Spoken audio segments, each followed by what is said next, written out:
안녕하세요. 지속가능한 방랑을 꿈꾸는 디아입니다. 어느덧 봄이 찾아온 서울. 저는 오랜만에 나들이에 나섰습니다. 여러분들께 조금 특별한 집을 소개해드리기 위해서인데요. 바로 종로구 행촌동에 있는 서양가옥. 100년 가까운 세월 동안 많은 이야기를 쌓아온 딜쿠샤입니다. 딜쿠샤라는 이국적인 이름은 산스크리트어로 기쁜 마음의 궁전이란 뜻인데요. 인도 러크나우에 있는 궁전 이름이라고 합니다. 미국인 남편과 영국인 아내는 왜 한국에 딜쿠샤라는 이름의 집을 지었을까요? 딜쿠샤 내부를 둘러보며 찬찬히 설명을 드릴게요. 내부는 사진 촬영은 허락되어 있지만 영상 촬영은 금지되어 있어요. 그래서 전시관의 모습은 사진으로 보여드리도록 하겠습니다.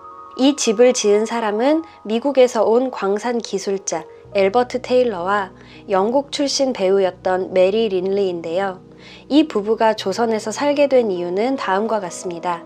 19세기의 조선은 열강들의 각축장이었죠. 제국주의 세력을 키운 여러 나라들이 진출하던 때였습니다. 1882년에는 조선이 최초로 서양과 조약을 맺는데요. 바로 미국과 체결한 조미 수호 통상조약입니다. 그리고 1895년 미국은 조선의 금광 채굴권을 가져갔죠. 이때 테일러 가족은 광산 기술자로 조선에 오게 됩니다. 앨버트 테일러는 아버지, 남동생과 함께 사업을 키워나갔죠. 준설기를 구하러 요코하마에 방문한 그는 운명의 여인 메리를 만납니다. 메리는 영국 출신의 배우로 아시아 순회 공연 중이었어요. 사랑을 키워가던 두 사람은 1917년 인도에서 결혼식을 올렸습니다. 그리고 조선에서 신혼생활을 시작했죠. 1919년은 한국인에게 매우 중요한 의미를 가지는 해입니다. 바로 3.1운동이 일어난 해이기 때문인데요. 이때는 테일러 부부에게도 중요한 순간이었습니다. 두 사람의 아들 브루스가 태어났기 때문이에요. 메리는 세브란스 병원에서 출산 직후에 창밖으로 고종의 장례 행렬을 보게 됩니다. 아들 출산 소식에 병원에 왔던 브루스는 침대에서 종이 뭉치를 발견하게 되는데요. 그 문서가 바로 기미 독립 선언서였던 것이죠.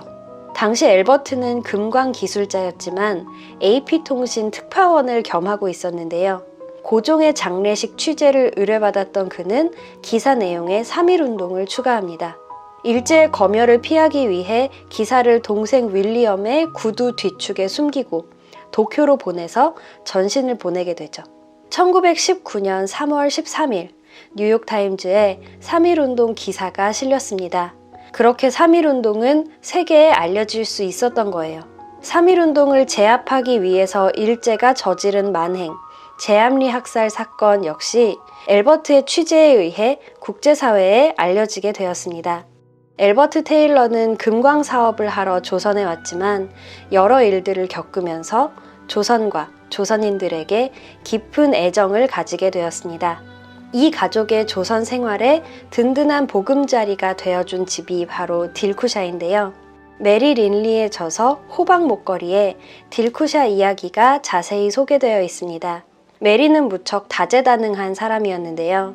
배우이면서 글과 그림도 뛰어났습니다. 메리가 세세하게 기록을 해둔 덕분에 딜쿠샤 복원에도 도움이 되었다고 합니다. 거실과 2층 응접실은 지금 봐도 예쁘게 꾸며져 있는데요.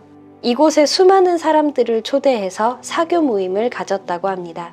딜쿠샤가 있는 행촌동은 커다란 은행나무가 있어서 붙여진 이름인데요. 임진왜란 때 행주대첩으로 큰 공을 세운 권율 장군의 생가이기도 합니다. 테일러 부부는 이 동네를 산책하다 은행나무에 반했고 1924년에 완공하게 됩니다. 가족들은 이곳에서 오래오래 살 수 있을 것이라 생각했지만 1941년 태평양 전쟁이 발발하면서 딜쿠샤에도 위기가 찾아옵니다. 앨버트는 수용소에 구금되고 메리도 가택연금 상태가 되었죠. 이듬해 앨버트가 풀려났지만 조선 총독부의 외국인 추방령에 따라서 테일러 가족은 정든 조선을 떠나야 했습니다. 추방 경로는 이렇게 되는데요. 그야말로 지구 한 바퀴를 돌고 나서야 캘리포니아에 상륙할 수 있었습니다. 엘버트는 미국으로 추방된 후에도 한국으로 돌아가고 싶어 했고 해방 이후 한국행을 꿈꾸며 준비를 했다고 해요.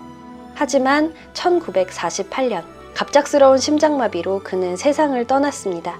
그 후 딜쿠샤는 사람들에게 잊혀집니다. 소유권이 몇 번 바뀐 끝에 국가 소유가 되었지만 그대로 방치되었고 한국전쟁 후 사람들이 몇십 년씩 공간을 쪼개서 살기도 했죠. 딜쿠샤가 다시 주목을 받은 건 2005년이었는데요. 아들 브루스 테일러가 유년 시절을 보낸 곳을 찾고 싶다고 한 것이죠. 그는 2006년, 66년 만에 딜쿠샤에 방문했습니다. 이후 딜쿠샤는 전시관으로 꾸며져서 2021년 3월에 개관했죠. 딜쿠샤와 테일러 가족들의 이야기를 둘러보면서 역사란 참으로 오묘한 것이라는 생각이 들었습니다. 역사에서 만약에 라는 가정만큼 무의미한 것은 없다고 하지만 그래도 한 번씩 상상을 해보게 돼요. 앞서 말씀드린 것처럼 미국은 1895년에 금광 채굴권을 가져갔는데요. 운산 금광 매장량이 정말 많았다고 해요. 미국인들이 금을 만지지 말라고 노터치라고 말한 것을 조선 사람들이 노다지로 알아들어서 노다지가 쉽게 이익을 얻을 수 있는 일을 뜻하는 말이 되었다는 설도 있죠. 어쩌면 테일러 가족이 인부들에게 했던 말일 수도 있어요. 미국이 금광 채굴권을 가져가지 않아서 그 금이 조선 소유가 되었더라면 국채보상운동이 필요 없었을 수도 있다고 해요. 그리고 그랬더라면 테일러 가족이 조선에 올 일도 없었겠죠. 그리고 만약에 엘버트 테일러가 AP통신원 일을 겸하지 않았더라면 위험을 무릅쓰고 3.1운동을 세상에 알리려고 노력하지 않았더라면 우리가 알고 있는 것보다 훨씬 끔찍한 역사가 펼쳐졌을 수도 있겠죠. 결국 역사란 한 사람이 바꾸기엔 너무나 거대한 흐름처럼 느껴지지만 동시에 한 사람의 결정과 행동이 만들어가는 것이라는 생각이 들어요. 죽어서도 한국에 묻히기를 소망했던 남편의 뜻에 따라 아내 메리는 남편의 유해를 가지고 1948년에 한국을 방문했습니다. 이때 딜쿠샤에도 마지막으로 들렀다고 해요. 엘버트 테일러는 양화진 외국인 선교사 묘역에 안치되어 있습니다. 합정역에서 5분 정도 걸으면 절두산 순교성지와 함께 묘지가 있는데요. 한눈에 봐도 우리나라의 묘지와는 많이 다른 모습이죠. 각각 다른 디자인의 비석을 세워놓은 것이 인상적이었습니다. 엘버트 테일러는 아버지 옆에 잠들어 있습니다. 그의 묘비에는 셰익스피어의 시 한 구절이 새겨져 있어요. 죽음이 주는 안식을 노래한 이 시는 한평생 최선을 다해 살았던 테일러와 참 잘 어울린다는 생각이 들었습니다. 이방인이었지만 한국과 사랑에 빠졌고 영원한 안식처로 한국을 선택한 사람, 그리고 그의 뜻을 따라준 가족들. 테일러 가족의 이야기는 우리가 기억해야 할 소중한 역사의 일부라는 생각이 듭니다. 딜쿠샤 그리고 테일러 가족 이야기는 여기까지입니다. 구독과 좋아요, 댓글과 알림 설정 해주시면 힘내서 영상 제작하겠습니다. 오늘도 제 얘기 들어주셔서 감사합니다.